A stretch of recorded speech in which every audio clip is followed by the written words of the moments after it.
এখন আমরা একটা গার্নিশ তৈরি করবো, গার্নিশটা তৈরি করবো সালাডটার জন্য। তো এখানে মানে গার্নিশ নাইফ নাই, সেই জন্য আর কি বড় ছুরি দিয়ে আমি করতেছি, দেখতেই পাচ্ছেন। আপনারাও দেখা যাচ্ছে মনে করেন যদি করেন সেই ক্ষেত্রে বাসাতে আর কি আপনারা এইভাবে করে করতে পারেন। আমি আপনার হচ্ছে একটা টমেটো দিয়ে আর কি গার্নিশটা করতেছি, আর ছুরিটাও দেখতে পাচ্ছেন কত বড়, এই আর কি।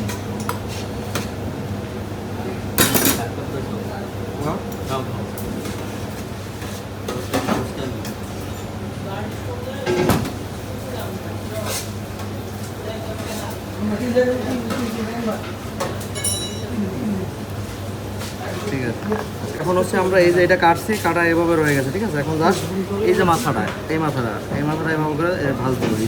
এই যে খালি গোল করবো, এই যে এটা বানানো একবারে সহজ। যারা পারেন না আর কি তারা আর কি এটা দেখবেন, আর যারা পারেন তারা দরকার না দেখার, তারা তো পারেনি এত। ঠিক আছে, এই যে গোলাপটা হয়ে গেছে দেখেন,